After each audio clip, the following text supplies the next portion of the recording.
नमस्ते। मैं Rajesh Naruka, assistant professor history, government college Kekri. इस वीडियो में आपका स्वागत करता हूं। बीए पार्ट फर्स्ट का सेकेंड पेपर के अंतर्गत जैन धर्म के बारे में अध्ययन किया जा रहा है। पिछले वीडियो में जैन धर्म की शिक्षाओं के बारे में जानकारी ली गई थी और मुख्यतः अणुव्रत और महाव्रत के बारे में बताया गया था।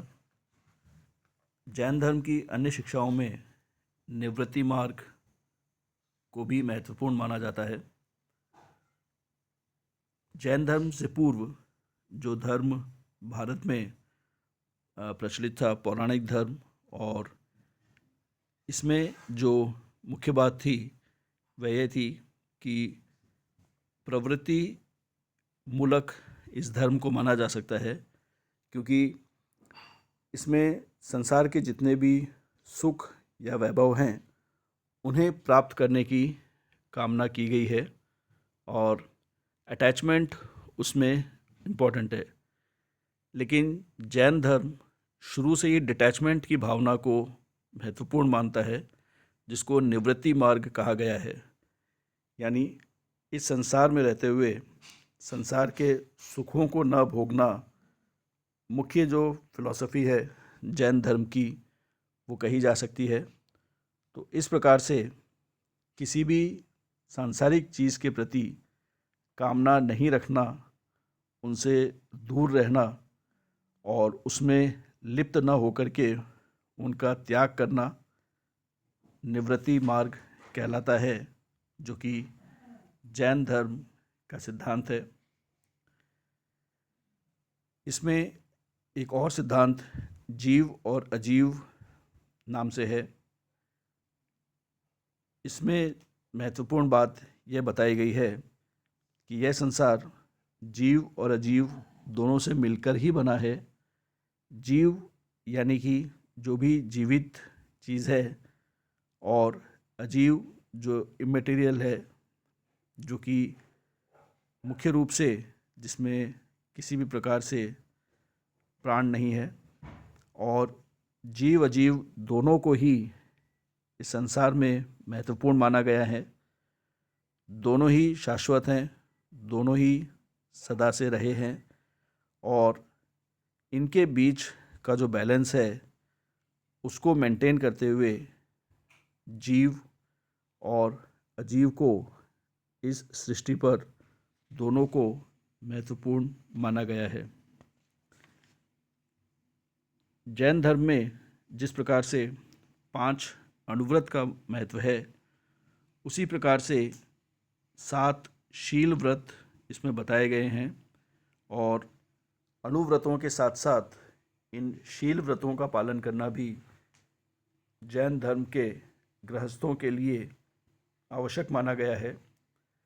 लेकिन इनके पालन में इतना रिलैक्सेशन है कि इनका पालन सदैव न किया जाना है, बल्कि किसी भी समय व्यक्ति अपनी इच्छा से ये तय कर सकता है कि किस समय में इनमें से किन चीज़ों का वह पालना करेगा। 7 शील व्रतों में प्रथम दिग्व्रत है। दिग से मतलब दिशा से है, और इसीलिए दिग्व्रत में किसी भी दिन कोई भी गृहस्थ यह निश्चय कर सकता है कि वह उस दिन किसी भी एक निश्चित दिशा में ही गमन करेगा और बाकी दिशाओं में वो नहीं जाएगा। और इसका निर्धारण करने के बाद उस दिन तक, या जो समय सीमा उसने सोची है, उस समय तक इसका पालन करना दिग्व्रत कहलाता है। यानी कि किसी भी एक निर्धारित या निश्चित दिशा में ही जाना या गमन करना दिग्व्रत है। इसी से रिलेटेड देशव्रत है, जो कि एक दूसरा संकल्प है जिसमें किसी भी देश या भूखंड को मान करके केवल उसी में गमन करना या उसी तरफ जाना देशव्रत कहलाता है। और इस प्रकार से किसी एक निर्धारित जगह पर ही रहना या जाना देशव्रत है। इसके पश्चात अनर्थ दंड व्रत भी एक संकल्प है। कई बार मनुष्य किसी ऐसे काम में ज़बरदस्ती लिप्त हो जाता है जिससे उसका कोई भी संबंध नहीं होता। तो इस प्रकार से अनर्थ यानी किसी भी जो मीनिंगफुल चीज़ नहीं है या उस व्यक्ति के लिए जो कोई इम्पोर्टेंस किसी चीज़ की नहीं है, इस तरह के किसी भी क्रियाकलाप में इन्वॉल्व नहीं होना अनर्थ दंड व्रत कहलाता है। अर्थात किसी भी ऐसे काम में शामिल न होना जिनसे उसका कोई वास्ता नहीं हो। इसके अलावा सामयिक जैन धर्म में महत्वपूर्ण माना जाता है। सामयिक शब्द की उत्पत्ति समय से हुई है। सामयिक के लिए एक निर्धारित समय होता है मिनट्स का। इसमें व्यक्ति अपने स्वयं के ऊपर विचार करता है, अपने बॉडी पार्ट्स के ऊपर, अपने अस्तित्व के ऊपर, और स्थिर मुद्रा में बैठ करके इस प्रकार से मनन करना एक निर्धारित समय में सामयिक कहलाता है। पौषोद्पवास में महीने के जो दोनों पक्ष होते हैं, क्योंकि जो लूनार कैलेंडर है जिसको फॉलो किया जाता है, उसमें महीने को 2 फोर्टनाइट्स में 2 पक्षों में बांटा गया है, और ये 2 फोर्टनाइट्स 15-15 दिनों की होती हैं। और इन 15 दिनों में जो 8वीं तिथि होती है उसे अष्टमी, और जो 14वीं तिथि होती है उसे चतुर्दशी कहा जाता है।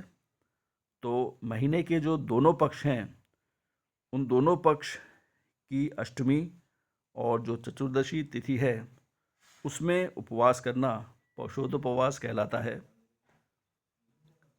एक अन्य शील व्रत है उपभोग प्रतिभोग परिणाम, यानी कि व्यक्ति किसी भी दिन यह निर्धारित कर ले कि वह किसी भी वस्तु को एक निश्चित क्वांटिटी में ही या एक निश्चित संख्या में ही उसका उपयोग करेगा, और पूरे दिन में वह केवल उतनी ही मात्रा का उपयोग करे जो कि उसके द्वारा निर्धारित की गई है। तो उपभोग की जो वस्तुएं हैं उनमें मात्राओं का या संख्या का निर्धारण करना उपभोग प्रतिभोग परिणाम कहलाता है। अतिथि संविभाग से अर्थ है कोई भी अतिथि या कोई भी व्यक्ति जो घर में आता है उसे उचित सत्कार दिया जाना, उसे भोजन कराना और उसके प्रति सद्भाव रखना मूल रूप से अतिथि संविभाग है।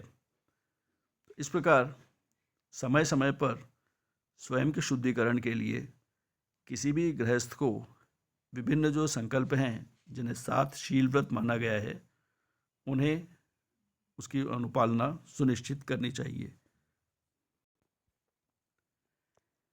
स्याद्वाद या जिसे प्रैग्मेटिज्म भी कहा जाता है, वह जैन धर्म की एक अन्य शिक्षा है।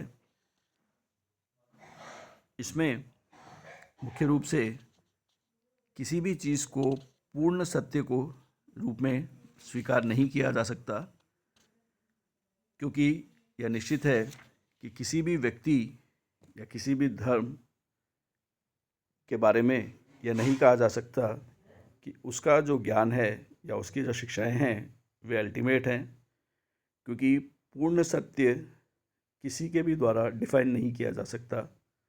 और यही स्याद्वाद है, जिसमें एक ही समय में ऐसा हो सकता है कि कोई भी चीज़ है, वह नहीं भी है, वह है भी और नहीं भी है, या उसके बारे में कुछ कहा नहीं जा सकता, या वो है किंतु यह कहा नहीं जा सकता, या वो नहीं है और उस चीज़ को कहा नहीं जा सकता, या वो है और नहीं है लेकिन कहा भी नहीं जा सकता। तो ये जो 7 कंडीशंस हैं किसी भी चीज़ के अस्तित्व के बारे में, उसे स्याद्वाद कहा जाता है। हालांकि इसके बारे में कई विचारकों का मानना है कि ये बहुत ज़्यादा कन्फ्यूजन क्रिएट करती है थ्योरी, लेकिन यह भी सही है कि किसी भी चीज़ को अंतिम सत्य के रूप में स्वीकार नहीं किया जा सकता, क्योंकि किसी भी क्षेत्र में आगे और भी ज्ञान की जो संभावनाएं हैं वो हमेशा रहती हैं। इसीलिए स्याद्वाद भी जैन धर्म की एक प्रमुख शिक्षा है। जैन धर्म में तपस्या और उपवास का भी बहुत महत्वपूर्ण योगदान है। तपस्या जैन धर्म में दो प्रकार की मानी गई है।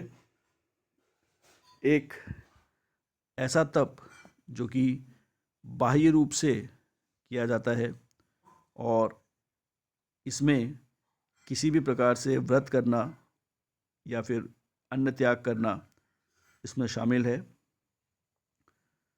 आंतरिक तपस्या दूसरी प्रकार की तपस्या है जिसमें व्यक्ति अपने मन के द्वारा नम्रता, स्वाध्याय या ध्यान लगाना, इन चीज़ों को शामिल कर सकता है। तो इस प्रकार से बाहरी और आंतरिक दोनों प्रकार की तपस्या की जानी चाहिए, जिसमें शरीर को और अपने विचारों को संयमित किया जा सके। और उसी प्रकार से उपवास का भी अधिक महत्व है और किसी भी दिन या किसी भी अवधि के लिए व्यक्ति किसी भी प्रकार का यदि कोई आहार ग्रहण नहीं करता है तो उसे उपवास माना जाता है, जिसे विकारों को हटाने के लिए महत्वपूर्ण माना गया है। निर्वाण से स्वाभाविक अर्थ है कि जो विभिन्न समस्याएं हैं उनसे मुक्ति प्राप्त करना, और जैन धर्म में किसी भी आसक्ति से या सांसारिक चीज़ों से स्वयं को मुक्त करना निर्वाण कहलाता है।